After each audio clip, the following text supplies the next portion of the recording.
আসসালামু আলাইকুম ওয়া রাহমাতুল্লাহি ওয়া বারাকাতুহু। সুপ্রিয় শিক্ষার্থীবৃন্দ, আশা করছি আল্লাহর অশেষ মেহেরবানিতে করোনাকালীন সময়ে পরিবারের সবাইকে নিয়ে সুস্থ আছো, ভালো আছো, নিরাপদে আছো। আলহামদুলিল্লাহ, আল্লাহর অশেষ মেহেরবানিতে আমিও ভালো আছি। প্রিয় শিক্ষার্থীবৃন্দ, শিমুল মেমোরিয়াল নসরত স্কুল অ্যান্ড কলেজে পঞ্চম শ্রেণীর ইসলাম ও নৈতিক শিক্ষা ক্লাসে সবাইকে স্বাগত। আজকের এই ক্লাসে তোমাদের সাথে আছি আমি মোহাম্মদ মিজানুর রহমান, সহকারী শিক্ষক, ইসলাম ও নৈতিক শিক্ষা। সুপ্রিয় শিক্ষার্থীবৃন্দ, আজকে আমরা দ্বিতীয় অধ্যায়ের শেষ অংশ নিয়ে আলোচনা করব। আমাদের দ্বিতীয় অধ্যায়ের নাম ইতিপূর্বে আমরা জেনেছি ইবাদত। এই ইবাদতের শেষ অংশে আমরা আলোচনা করব আজকে পৃষ্ঠা নম্বর 54 থেকে 58 পর্যন্ত। ইনশাআল্লাহ আমরা সবাই মনোযোগ সহকারে শ্রবণ করব এবং অনুধাবন করব। আজকের আলোচনা শেষে আমরা যে বিষয়ে অবগত হব, ধর্মীয় অনুশাসন পালনে আন্তরিকতার গুরুত্ব সম্পর্কে জানতে পারব, সকল ধর্ম ও ধর্মাবলম্বীদের প্রতি শ্রদ্ধাশীল হওয়া সম্পর্কে জানতে পারব। তাহলে আজকে আমাদের আলোচনার বিষয় হলো ধর্মীয় অনুশাসন পালনে আন্তরিকতা, সকল ধর্ম ও ধর্মাবলম্বীদের প্রতি শ্রদ্ধাশীল হওয়া। এই দুটি বিষয় নিয়ে আমরা বিস্তারিত আলোচনা করব ইনশাআল্লাহ। প্রিয় শিক্ষার্থীবৃন্দ,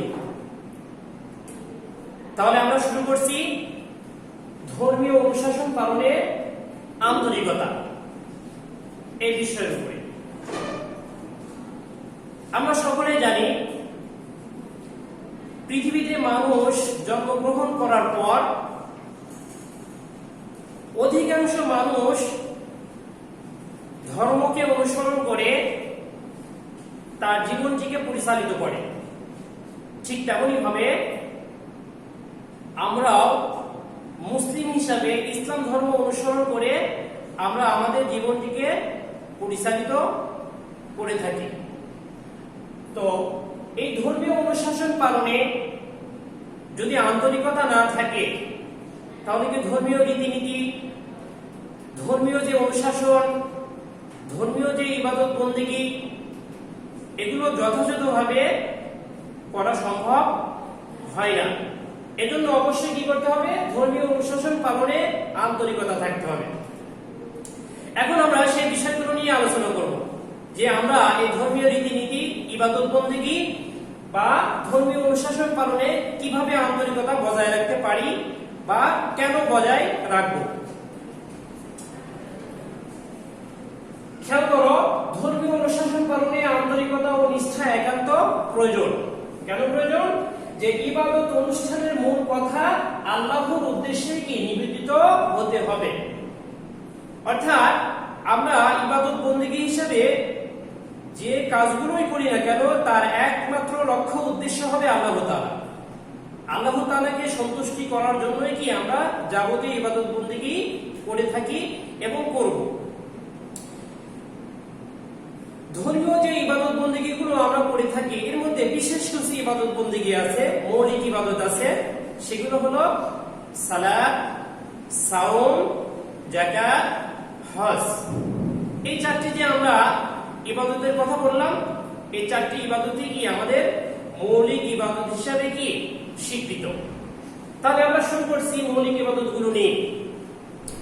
প্রথমে আমরা আলোচনা করব সালাত প্রতিষ্ঠায় আন্তরিকতা, অর্থাৎ সালাত নিয়ে আমরা আলোচনা করব। সালাত আদায়ের ক্ষেত্রে, সালাত প্রতিষ্ঠার ক্ষেত্রে আন্তরিকতার প্রয়োজন কেন। ইবাদত অধ্যায়ে প্রথমে আমরা আলোচনা করেছিলাম আল্লাহ তাআলা মানুষদেরকে সৃষ্টি করেছেন শুধুমাত্র তার ইবাদতের জন্য। আল্লাহ তাআলার বাণী, ওমা খালাকতুল জিন্না ওয়াল ইনসা ইল্লা লিয়াবুদুন।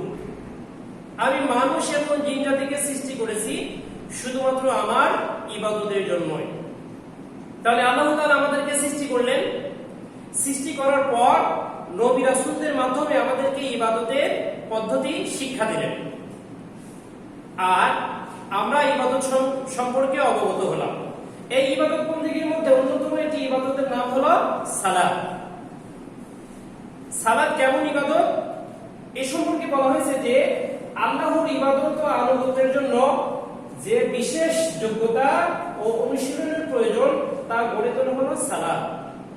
অর্থাৎ একজন ব্যক্তি ঈমান আনার পর সর্বপ্রথম তাকে যে ইবাদতটি বাধ্যতামূলকভাবে অনুশীলন করতে হয়, প্রতিপালন করতে হয়, পালন করতে হয়, মান্য করতে হয়, সেই ইবাদতটির নাম হলো কি? সালাত। আর এই সালাত এত গুরুত্বপূর্ণ একটি ইবাদত যে যদি কোনো ব্যক্তি সালাত আদায় করে তাহলে আল্লাহ তাআলার যাবতীয় ইবাদত আনুগত্যের জন্য যে অনুশীলনের একটি চর্চার প্রয়োজন, আনুগত্যের জন্য যে বিশেষ যোগ্যতার প্রয়োজন, সেই যোগ্যতা সে অনুশীলনের অন্যতম একটি মাধ্যম হিসাবে কাজ করা হলো কি? সালাত। এজন্য সালাত আদায়ের ক্ষেত্রে আমাদের কি আন্তরিকতার অত্যন্ত প্রয়োজন। সালাতের বহুমুখী শিক্ষা কি জীবনে প্রতিফলিত করতে পারলে ইবাদত ও সৎকর্ম পালন করা কি সহজ হয়ে ওঠে। আর এই সালাতে অবশ্যই কি করতে হবে? আন্তরিকতা থাকতে হবে। যেমন আমরা যখন জায়নামাজে দাঁড়াই তখন আমরা কি বলে শুরু করি? আমরা বলি ইন্নী ওয়াজ্জাহতু ওয়াজহিয়া লিল্লাযী ফাতারাস সামাওয়াতি ওয়াল আরদ হানিফাও ওয়া মা আনা মিনাল মুশরিকিন। তোমরা অবশ্যই অর্থটি জানো। এর অর্থ হলো ইন্নী ওয়াজ্জাহতু, নিশ্চয় আমি আমার মুখকে ফিরালাম, আমার মুখমণ্ডলকে ফিরালাম, ওয়াজহিয়া লিল্লাযী, তার প্রতি, সেই সত্তার প্রতি আমার মুখমণ্ডলকে ফিরালাম, ফাতারাস সামাওয়াতি ওয়াল আরদ, যিনি আসমান এবং জমিন কি সৃষ্টি করেছেন। তাহলে এই যে আয়াতটি বললাম আমি, আয়াতের অর্থ দ্বারা আমরা বুঝতে পারছি যে সালাতে যখন আমরা দাঁড়াবো অবশ্যই একনিষ্ঠভাবে আন্তরিকতার সাথে সেই সত্তাকে ভয় করে, সেই সত্তার দিকে মুতাওয়াজ্জিহ হয়ে আমরা কি করব? সালাতে দণ্ডায়মান হব। এই সালাতে দাঁড়ানোর পর কোন প্রকার দুনিয়াবি চিন্তাধারা আমাদের মনের মধ্যে রাখা যাবে না। মনে করতে হবে যে আমি এমন একজন প্রতিপালকের সামনে দাঁড়িয়েছি যে প্রতিপালক আমাকে রিজিকের ব্যবস্থা করে দেন, যে প্রতিপালক আমাকে সঠিকভাবে চলাফেরার সক্ষমতা দান করে দেন, যে প্রতিপালক আমাকে মেধা দান করেন। এভাবে আল্লাহ তাআলার গুণাবলী অনুসরণ করতে হবে, স্মরণ করতে হবে, আল্লাহকে ভয় করতে হবে, যাবতীয় দুনিয়াবী চিন্তাধারা পরিহার করতে হবে। এরপর সালাতে দণ্ডায়মান হওয়ার পর সর্বদা কি আল্লাহ তাআলাকেই স্মরণ করতে হবে, অন্য কোনো চিন্তাধারা বজায় রাখা যাবে না। সালাত হলো এমন একটি গুরুত্বপূর্ণ ইবাদত, রাসূল সাল্লাল্লাহু আলাইহি ওয়াসাল্লাম বলছেন যে আস-সালাতু মিরাজুল মুমিনিন, সালাত হলো মুমিনদের জন্য মিরাজ স্বরূপ। অর্থাৎ নবী সাল্লাল্লাহু আলাইহি ওয়াসাল্লাম মিরাজে গিয়েছিলেন, কিন্তু বান্দাদের পক্ষে তো আর মিরাজ করা সম্ভব নয়। কিন্তু যদি কোনো ব্যক্তি সঠিকভাবে সালাত আদায় করে, রাসূল সাল্লাল্লাহু আলাইহি ওয়াসাল্লাম বলেন যে এই সালাতটাই তার মিরাজ হিসাবে গণ্য হবে। অবশ্যই আমরা কি করব? সালাতে আন্তরিকতা বজায় রাখব। রাসূল সাল্লাল্লাহু আলাইহি ওয়াসাল্লাম আরেকটি হাদিসের মধ্যে বলছেন আউয়ালু মা ইউহাসাবু বিহিল আবদু ইয়াওমাল কিয়ামাতিস সালাত। অর্থাৎ কিয়ামতের দিন সর্বপ্রথম বান্দার হিসাব নেওয়া হবে সালাতে। তাহলে আমরা বুঝতে পারলাম যে সালাত কতটুকু গুরুত্বপূর্ণ ইবাদত। এজন্য এত গুরুত্বপূর্ণ, এত বরকতপূর্ণ একটি ইবাদতে যদি আন্তরিকতা না থাকে তাহলে অবশ্যই কি সেই ইবাদত গ্রহণযোগ্য হবে না। এজন্য অবশ্যই কি করতে হবে, সালাত আদায়ের ক্ষেত্রে আমাদের আন্তরিকতা থাকতে হবে। এরপরে আমরা আলোচনা করব যাকাত সম্পর্কে। যাকাত ইসলামের অন্যতম একটি গুরুত্বপূর্ণ রুকন বা ইবাদত। যাকাত শব্দের শাব্দিক অর্থ বৃদ্ধি, পবিত্রতা, পরিচ্ছন্নতা। যাকাত শব্দের শাব্দিক অর্থ কি? বৃদ্ধি, পবিত্রতা, পরিচ্ছন্নতা। যাকাত এমন একটি মৌলিক ইবাদত যে মৌলিক ইবাদতগুলো প্রত্যেকটি ব্যক্তির উপরে ফরজ নয়, শুধুমাত্র যাদের সম্পদ আছে, যারা ধনী, যারা ঋণমুক্ত ভাবে ধন সম্পদের অধিকারী, তাদের উপরেই কি এই ইবাদতটি কি ফরজ করা হয়েছে। যাকাত আদায়ের ক্ষেত্রে আন্তরিকতার প্রয়োজন কেন? অনেক মানুষ মনে করে আমি অনেক পরিশ্রম করে, আমি অনেক কষ্ট করে আমি ধন সম্পদের মালিক হয়েছি, আমি আমার এই সম্পদ থেকে কেন অন্য মানুষকে দান করব, অন্য মানুষের নিকটে আমার অর্থ সরবরাহ করব। এই ধরনের চিন্তা অনেক মানুষের মনে কি জাগ্রত হতে পারে, আসতে পারে। কিন্তু এই ধরনের চিন্তা পরিহার করতে হবে। কেন? এই পৃথিবীতে যত সম্পদ আছে সকল সম্পদের মালিক কে বলতো? আল্লাহ তাআলা। সকল সম্পদের মালিক কে? আল্লাহ তাআলা। আল্লাহ তাআলা বলছেন লিল্লাহি মা ফিস সামাওয়াতি ওয়া মা ফিল আরদি ওয়া মা বাইনাহুমা, অর্থাৎ লিল্লাহি মা ফিস সামাওয়াতি ওয়াল আরদি ওয়া মা বাইনাহুমা, অর্থাৎ আসমান এবং জমিনের মধ্যে যা কিছু আছে সমস্ত কিছুর মালিক আল্লাহ তাআলা। তাহলে আসমান এবং জমিনের মধ্যে যা আছে সবকিছুর মালিক যদি আল্লাহ তাআলা হয়ে থাকেন, তাহলে আমরা এই পৃথিবীতে সামান্য সময়ের জন্য কি এসেছি, আর এই সামান্য সময় অতিবাহিত করতে গিয়ে আমরা ধন সম্পদের কি মালিক হয়েছি। আর এই ধন সম্পদ আমাদের চিরস্থায়ী নয়, বরং এই ধন সম্পদের প্রকৃত মালিক আল্লাহ তাআলা। আর আল্লাহ আমাদেরকে প্রতিনিধি হিসাবে এগুলো দান করেছেন। তো যদি আমরা এই যাকাতটি সঠিকভাবে আদায় না করি, লোক দেখানোর উদ্দেশ্যে যদি করি, তাহলে এই যাকাতও কি কবুল হবে না। বর্তমান সমাজে আমরা দেখি যাকাতের অর্থ বিতরণের সময় আসলে নিম্নমানের কিছু শাড়ি, লুঙ্গি ক্রয় করে অসহায় দুস্থদের মধ্যে বিতরণ করা হয়। ইসলামী শরীয়ত, ইসলামী অর্থ ব্যবস্থা এই ধরনের যাকাত ব্যবস্থাকে সমর্থন করে না। কেননা ইসলামী অর্থনীতিতে যাকাত ব্যবস্থার উদ্দেশ্য হলো যাকাতের অর্থের মাধ্যমে একজন অসহায় দরিদ্র মানুষ স্বাবলম্বী হবে, কিন্তু শাড়ি লুঙ্গি বিতরণের মাধ্যমে কোনো মানুষ কি স্বাবলম্বী হতে পারে না। আর আমাদের সমাজে কি এই ধরনের অর্থ ব্যবস্থা বা যাকাত ব্যবস্থায় কি আমরা লক্ষ্য করে থাকি। এই জন্য শাড়ি লুঙ্গি পরিহার করতে হবে।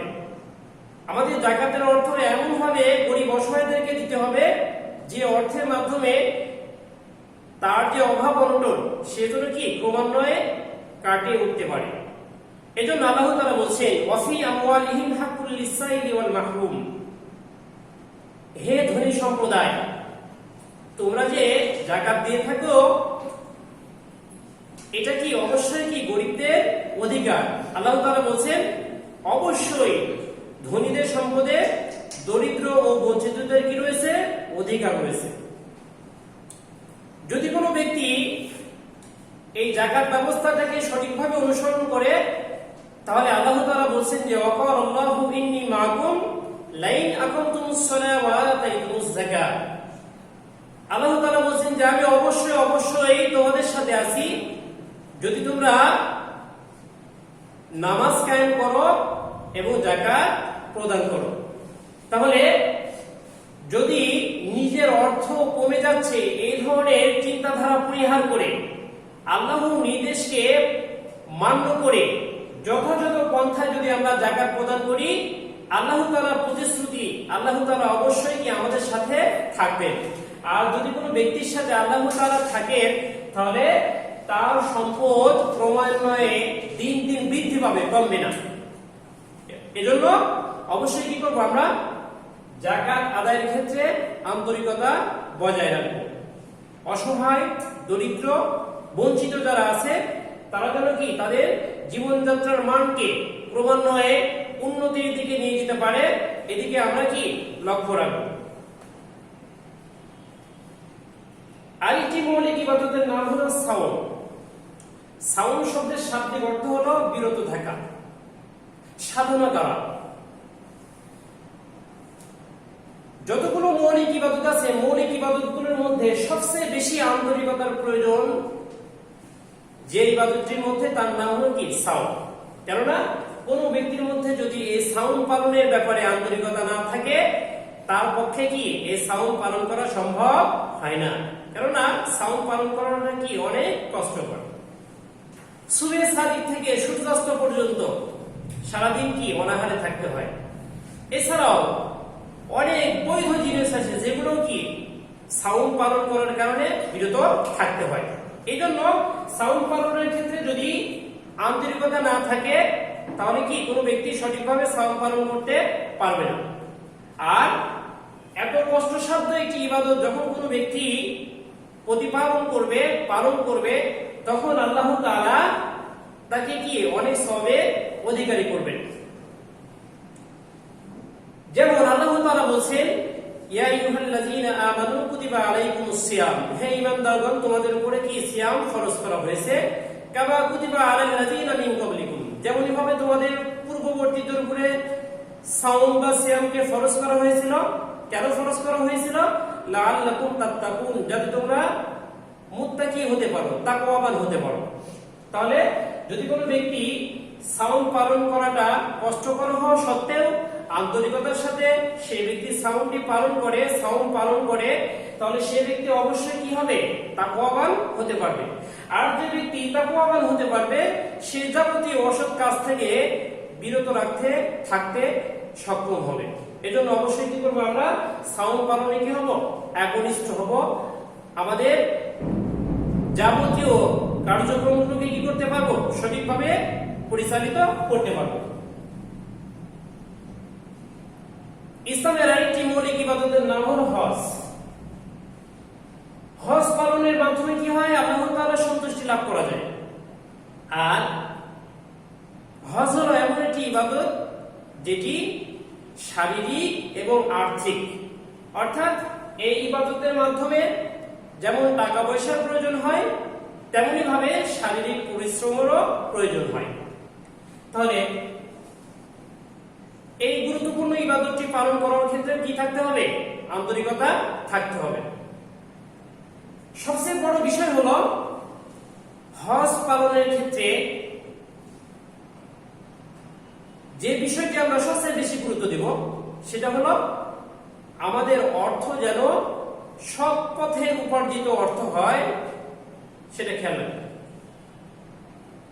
কোন ব্যক্তি যদি সারা জীবন প্রতারণা, ছিনতাই, রাহাজানি, সুদ, ঘুষ ইত্যাদি পন্থায় অর্থ উপার্জন করে যদি মনে করে যে এই অর্থ দিয়ে আমি হজ করে আমার পূর্বের যাবতীয় গুনাহ মাফ করিয়ে নেব, তাহলে তার উদ্দেশ্য কি হবে না, সফল হবে না।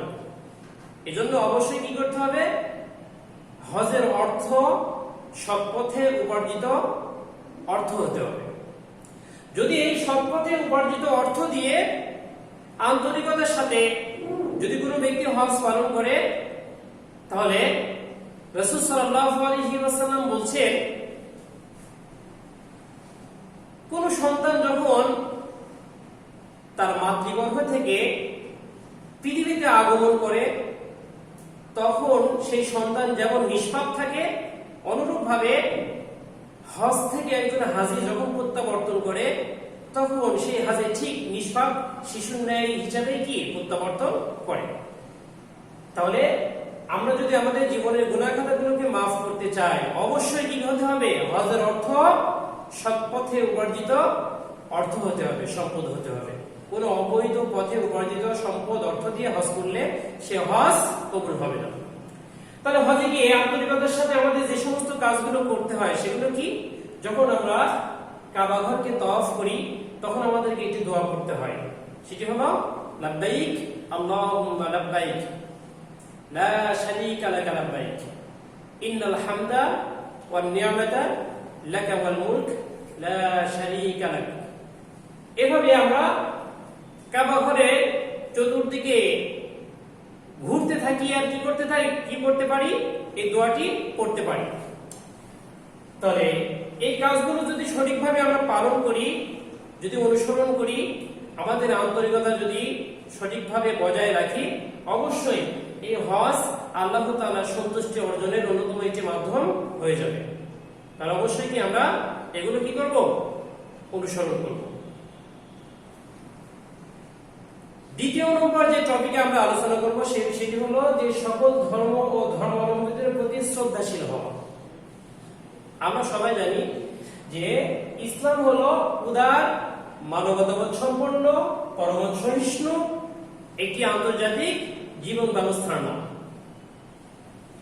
ইসলাম এমন একটি ধর্ম যে ধর্মে ধর্ম ও ধর্মাবলম্বীদের প্রতি কি উদার, সহনশীল ও শ্রদ্ধাশীল। অর্থাৎ শুধুমাত্র ইসলাম এবং মুসলিমদের প্রতি যে ইসলাম ধর্ম তথা একজন মুসলমান অন্য মুসলমানের প্রতি যে শুধুমাত্র ভালো আচরণ করবে, শ্রদ্ধাশীল হবে এমনটি নয়, বরং পৃথিবীতে যত ধর্মের অনুসারী আছে, যত ধর্মাবলম্বী মানুষ আছে, প্রত্যেক ধর্মাবলম্বীদের প্রতি কি শ্রদ্ধাশীল হওয়ার শিক্ষা দেয় কি ইসলাম। এখন আমরা সেই বিষয়ে কি বিস্তারিত আলোচনা করব। কিভাবে ইসলাম আমাদেরকে অন্য ধর্ম বা ধর্মাবলম্বীদের প্রতি শ্রদ্ধাশীল হওয়ার শিক্ষা দেয় সেটা আমরা কি ক্রমান্বয়ে জানব। দেখো, হযরত আদম ও হাওয়া আলাইহিস সালামের সন্তান কারা? এই পৃথিবীতে যত মানুষ এসেছে সবাই হযরত আদম এবং হাওয়া আলাইহিস সালামের সন্তান। কেন আদম এবং হাওয়া আলাইহিস সালামের সন্তান? আমরা সবাই জানি যে আমাদের আদি পিতা এবং আদি মাতা হযরত আদম এবং হাওয়া আলাইহিস সালাম। আল্লাহ তাআলা মানুষকে সৃষ্টি করে এই পৃথিবীতে মানুষ হিসেবে পাঠিয়েছেন। আর এই মানুষদের মধ্যে সর্বপ্রথম মানব এবং মানবী ছিলেন হযরত আদম এবং হাওয়া আলাইহিস সালাম। আর তাদের মাধ্যমে পৃথিবীতে পরবর্তীতে ক্রমান্বয়ে একের পর এক মানুষের আগমন ঘটেছে। এজন্য হযরত আদম এবং হাওয়া আলাইহিস সালাম কি আমাদের আদি পিতা এবং আদি মাতা। আল্লাহ তাআলা এই মর্মে সূরা হুজুরাতের 13 নম্বর আয়াতের মধ্যে বলছেন যে ইয়া আইয়ুহান নাস, হে মানব মণ্ডলী, ইন্না খলাকনাকুম মিন যাকারি ওয়া উনসা, নিশ্চয়ই আমি তোমাদেরকে সৃষ্টি করেছি এক নারী ও এক পুরুষ ও এক নারী হতে। ওয়া জাআলনাকুম শুউবা, অথবা তোমাদেরকে বিভিন্ন জাতিতে বিভিন্ন সম্প্রদায়ে বিভক্ত করে দিয়েছি। লিতাআরাফু, যাতে করে তোমরা একে অপরের সাথে পরিচিত হতে পারো। তাহলে এই আয়াতের মাধ্যমে আমরা জানলাম যে হযরত আদম এবং হাওয়া আলাইহিস সালাম পৃথিবীতে আসার পর তাদের মাধ্যমে পৃথিবীতে যত মানুষ এসেছেন সবাই হযরত আদম এবং হাওয়া আলাইহিস সালামের কি সন্তান। তো সেই সূত্রে আমরা বলতে পারি যে আমরা একজন আরেকজনের কি ভাই। আর এটিকে বলা হয় বিশ্ব ভ্রাতৃত্ব। পৃথিবীর সকল মানুষ একে অপরের ভাই। আর এই যে ভ্রাতৃত্বের বন্ধন, এই ভ্রাতৃত্বের বন্ধনটিকে বলা হয়েছে কি বিশ্ব ভ্রাতৃত্ব। তাহলে ইসলাম কি শিক্ষা দিচ্ছে? যে ধর্মেরই মানুষ হোক না কেন, প্রত্যেক ধর্মের মানুষের সাথে কি ভ্রাতৃত্ব সুলভ আচরণ করতে হবে, ভাইয়ের মতো আচরণ করতে হবে। ভাইয়ের সাথে ভাই যেমন আচরণ করে ঠিক তেমনি ভাবে কি প্রত্যেক মানুষের সাথে তেমনি কি সদাচরণ করতে হবে। আরেকটি আয়াতের মধ্যে আল্লাহ তাআলা বলছেন কানান নাসু উম্মাতান ওয়াহিদা, অর্থাৎ মানুষ ছিল একই উম্মতের অন্তর্ভুক্ত। একই উম্মতের অন্তর্ভুক্ত বলতে কি বোঝানো হয়েছে? উম্মত বলতে জাতিকে বোঝায়। একই উম্মত কেন? আমরা এর আগেই জানলাম যে হযরত আদম এবং হাওয়া আলাইহিস সালামের মাধ্যমে পৃথিবীতে মানুষের যাত্রা শুরু হয়েছে। তাহলে মানুষ তো আদম এবং হাওয়া আলাইহিস সালাম থেকে পৃথিবীতে আসা শুরু হয়েছে। এই হিসাবে মানুষ অবশ্যই কি একই উম্মত বা একই জাতি অন্তর্ভুক্ত, তাদের মধ্যে মূলত তেমন কোনো পার্থক্য নেই। এরপর আরেকটি আয়াতের মধ্যে আল্লাহ তাআলা বলছেন লা নুফাররিকু বাইনা আহাদিন মির রুসুলি, অর্থাৎ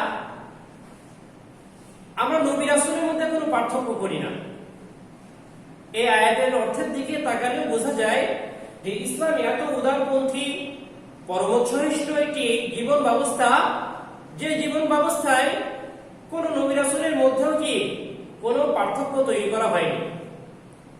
ভালো করে খেয়াল করো, আমি বুঝিয়ে বলছি।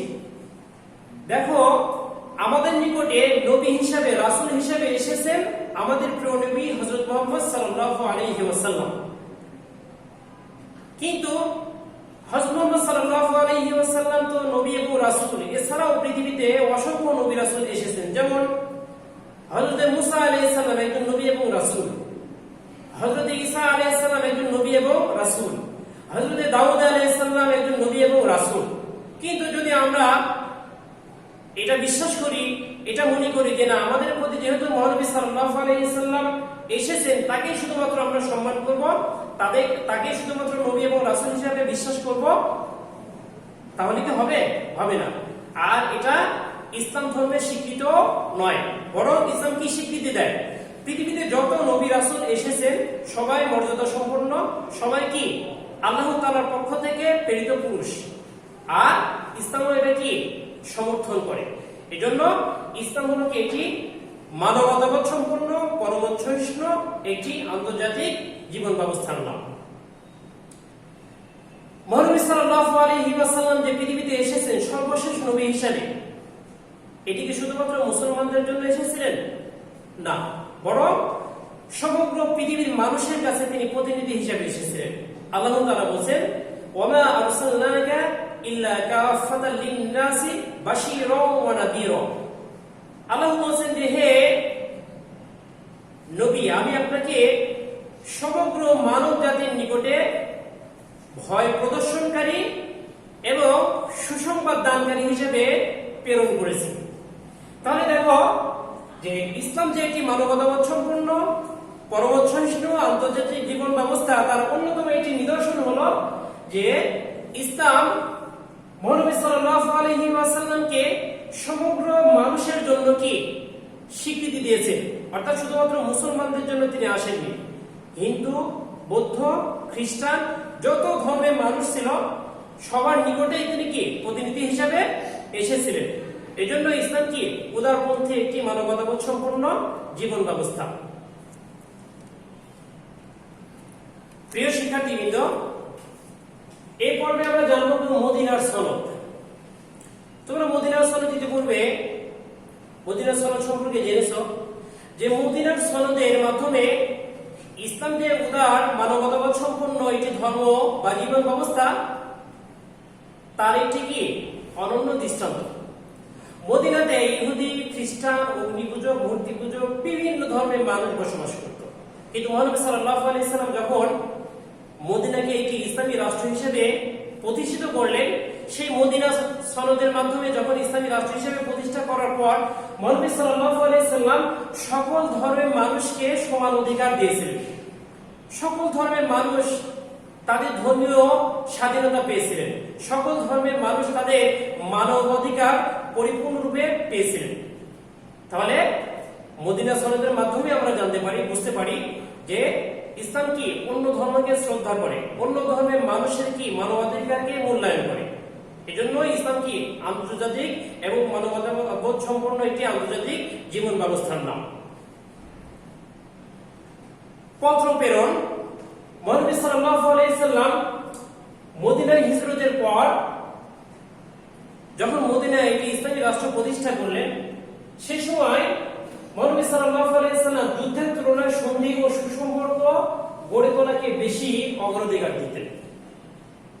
কেননা ইসলাম কি যুদ্ধ সমর্থন করে না। যেমন নবী সাল্লাল্লাহু আলাইহি সাল্লাম হুদায়বিয়ার সন্ধি স্থাপন করেছিলেন। এই হুদায়বিয়ার সন্ধি স্থাপনের সময় নবী সাল্লাল্লাহু আলাইহি সাল্লাম কাফের মুশরিকদের অনেক অন্যায় আবদারও কি মেনে নিয়েছিলেন। হাবশা রাজা আসহাম নাজদাশির সাথে সুসম্পর্ক স্থাপন করেছিলেন। তাবুক বিজয়ের পর আইলার অধিপতি ইউহান্নার সাথে কি সুসম্পর্ক স্থাপন করেছিলেন। বাহরাইন ও নাজরানের অধিবাসীদের সাথে কি সন্ধি স্থাপন করেছিলেন। এগুলোর মাধ্যমে বোঝা যায় যে ইসলাম একটি শান্তির ধর্ম, ইসলাম একটি মানবতার ধর্ম। এই ধর্মে কি যুদ্ধ বিশৃঙ্খলা সমর্থন করে না। প্রিয় শিক্ষার্থীবৃন্দ, দীর্ঘ সময় আমরা আলোচনা করলাম। এখন আমরা জানবো যে এই আলোচনা থেকে আমরা কতটুকু জানতে পারলাম বা কতটুকু অবগত হলাম। তাহলে আমরা মূল লাইনে চলে যাচ্ছি। প্রথমে প্রশ্ন করা হয়েছে ইসলামের দ্বিতীয় স্তম্ভের নাম কি? সহজ উত্তর সালাত। 2 নম্বর, ধনী দরিদ্রের বৈষম্য দূর করে কিসের দ্বারা? যাকাতের দ্বারা।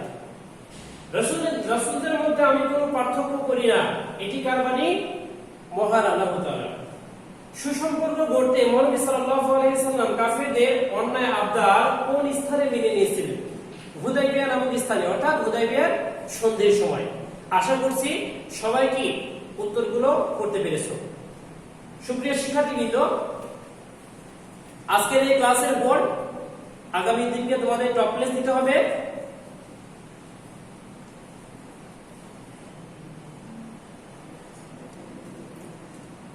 প্রিয় শিক্ষার্থীবৃন্দ, তাহলে আগামী দিনকে আমাদের এই দ্বিতীয় অধ্যায়ের উপরে টপ ক্লাস 2 হবে।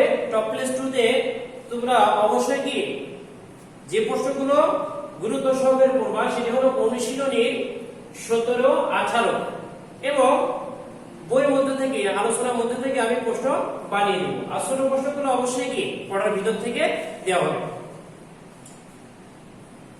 প্রিয় শিক্ষার্থীবৃন্দ, আশা করছি আল্লাহর অশেষ মেহেরবানিতে ভালো থাকবে, নিরাপদে থাকবে, সুস্থ থাকবে, আর এই করোনাকালীন সময়ে স্বাস্থ্যবিধি মেনে জীবনযাপন করবে। ওয়াখির দাওয়ানা আলহামদুলিল্লাহি রাব্বিল আলামিন। আসসালামু আলাইকুম ওয়া রাহমাতুল্লাহি ওয়া বারাকাতুহু।